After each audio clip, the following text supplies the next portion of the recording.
আলোচনাৰ মাধ্যম নে প্ৰধানমন্ত্ৰীক ব্ৰেণ্ডিং কৰাৰ মঞ্চ পৰীক্ষা পে চৰ্চা শৈক্ষিক কাৰ্যসূচীৰ অচিলাৰে পৰীক্ষা পে চৰ্চাৰ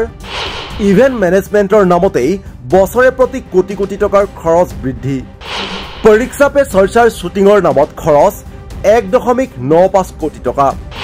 ডিজিটেল প্ৰচাৰৰ নামত খৰচ 90.61 লাখ টকা অনুষ্ঠানৰ ভোজনৰ নামত খৰচ 98.68 লাখ টকা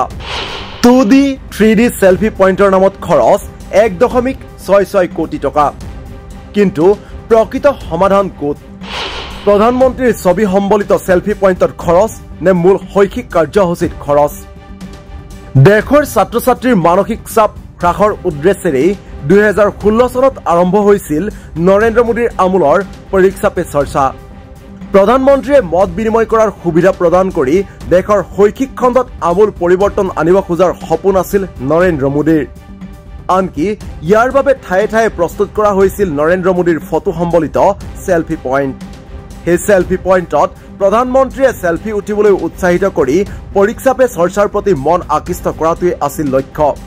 কিন্তু এক আৰটিআই তথ্যই এনে ব্যয় বৃদ্ধিৰ বিষয়টোক লৈ এতিয়া চিন্তাৰ উদ্বেগ ঘটাইছে দ্য ৱায়াৰত প্ৰকাশিত বাতৰিৰ তথ্য অনুসৰি বছৰি বৃদ্ধি পাইছে নৰেন্দ্ৰ মোদীৰ পৰীক্ষা পে চৰ্চাৰ নামত হোৱা ব্যয়ৰ পৰিমাণ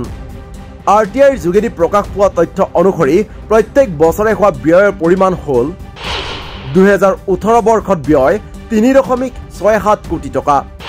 2019 বৰ্ষত ব্যয় 4.93 কোটি টকা 2020 চনত ব্যয় 5.69 কোটি টকা 2021 চনত ব্যয় 6 কোটি টকা 2022 চনত ব্যয় 8.61 কোটি টকা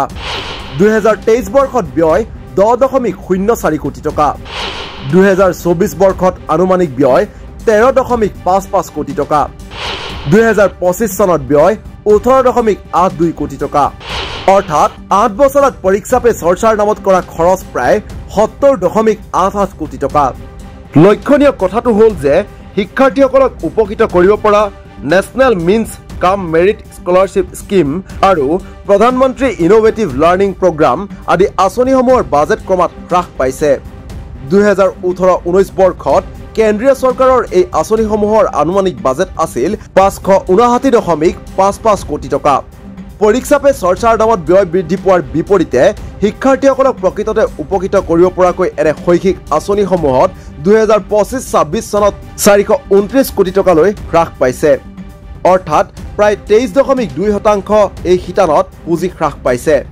ইয়াৰ উপৰি পুঁজিৰ অভাৱৰ কাৰণে কেন্দ্ৰীয় চৰকাৰে সুবিধাবঞ্চিত সম্প্ৰদায়ৰ প্ৰায় 60% ছাত্ৰ ছাত্ৰীৰ বাবে বহিৰাজ্যত অধ্যয়নৰ বাবে বৃত্তি বন্ধ কৰি দিছে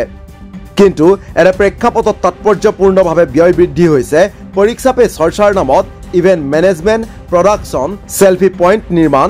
ভোজন ইত্যাদিৰ নামত দ্য ৱায়াৰত প্ৰকাশিত বাতৰি অনুসৰি 2023-24 বৰ্ষত সমগ্ৰ দেশত 1111টা সেলফি পইণ্টত জিএছটি বাদ দি মুঠ খৰচ হৈছিল 2.49 লাখ টকা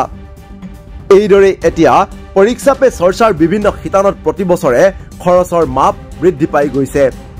মন কৰিবলগীয়া যে আৰটিআই এক প্ৰশ্নৰ উত্তৰত কোনটো সেৱাৰ নামত কাক কিমান ধন দিয়া হৈছে তাৰ বিল বা চালান দিবলৈ অস্বীকাৰ কৰে বিভাগীয় কৰ্তৃপক্ষই